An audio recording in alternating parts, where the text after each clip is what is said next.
Action. Belum lagi Simpan tenaga sikit Laju pun stable lah. Bagus. Tak over tu. Dia kena dengan dia punya height, dengan dia punya berat tu. Stop. Dia kejar.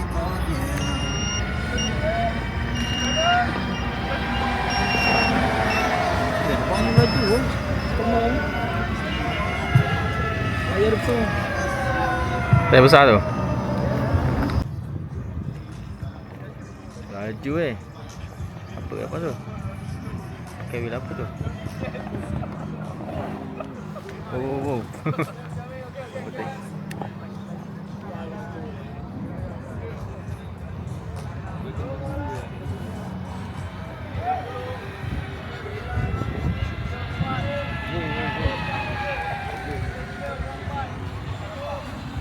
Corner baring situ. Itu acap tu rasanya bukan? Acap dah potong dengan Manik Tiga.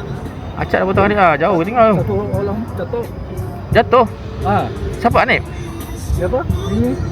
Labuan dia. Mana? Ini. Ini memang juara ini. Acap. Ini Labuan. Nombor 1 lah. Labuan ini. Nombor 1 lah. Berani bagi Cano.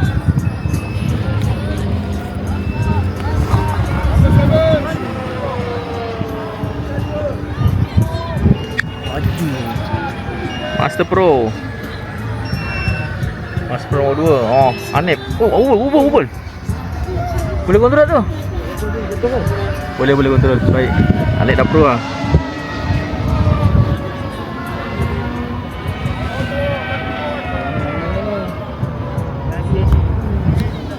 Tadi tu.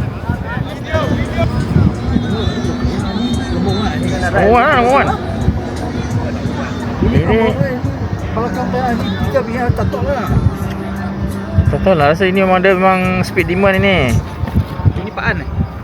Yang nama apa? Speed demand Pak An lah. Sebenarnya yalah gelaran Pak An. Tapi ini selepas dia.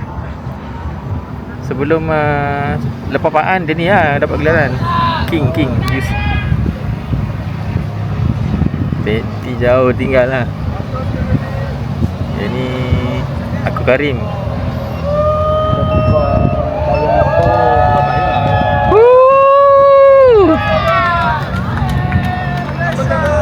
King. Ni baru King. Ni apa acap lah? Acap lah. Aku Karim nombor 2. Hanif 3. Woi, laju juga. Nombor 3 pun. Ni lah.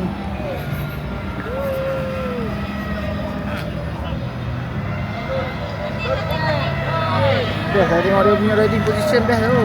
Body position Dia naik alamak.